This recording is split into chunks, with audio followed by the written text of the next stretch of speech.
You are going to hear today the 3 answers to today's question. And the third answer is the key to not losing if you decide to go the traditional route. So let's get into it. The question that was asked today was, is self-publishing versus traditional publishing, who wins and who loses? Which one is the better choice for you? And for everybody, it can be different answers depending upon where you are in your self-publishing or in your writing journey. So this is a question that many authors, when you're looking to put a book out, are wondering where exactly they should start. This is Chris Baird from selfpublishingmadeeasynow.com, where self-publishing does not have to be so hard.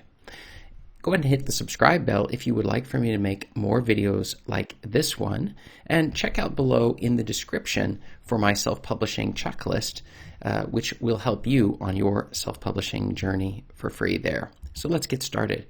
When I first got started, I wasn't even tempted to go the traditional route. I understood it was incredibly difficult, and one of the goals of mine was to keep it simple. And so when I put out my first book, I did the self-publishing route. I immediately saw that there was a whole series of challenges and things to learn that was very confusing, and lots of people were giving contradictory advice.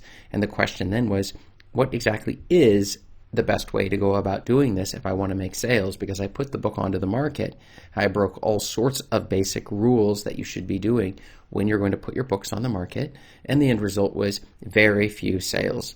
I wasn't sure what to expect, so it wasn't exactly crushing to see that I wasn't making the sales because I hadn't really studied it.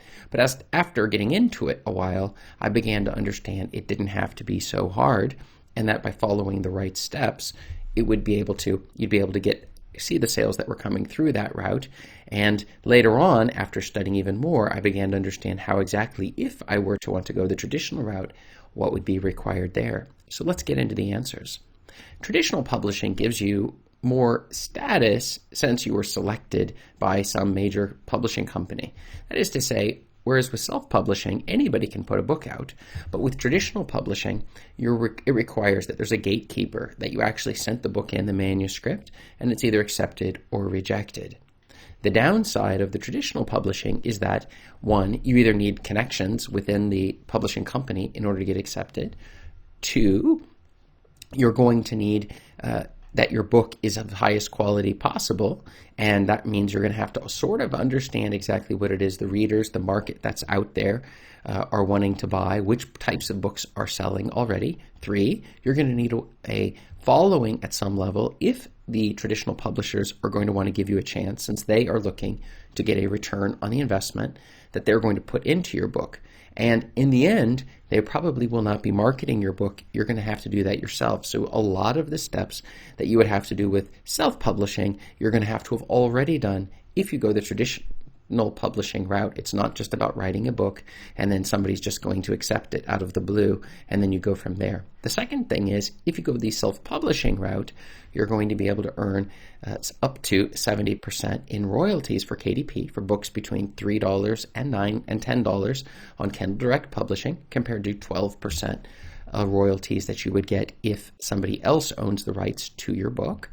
And the secret answer for today is that you can start with self-publishing, building up the skill sets necessary to understand what it is to produce a high-quality book, building an audience that shows major publishers that you actually understand that you have a group of people who already are willing to buy from you, getting your book to be the top or bestseller class for the type of book that it is, so that it shows them that people actually want to read your books, they will buy your books, and therein bringing in offers, or maybe you wish to try sending some of your newer manuscripts to traditional publishers with all of these points included. In other words, the answer to the question is, there is no reason at all that you shouldn't start with self-publishing, and then as you build up your skills and your following, move over to traditional publishing if you wish to do that. Now, most people, when they see the money they're making through self-publishing, that they don't want to go down a rung for that. But maybe for the status or for the particular jobs that you have,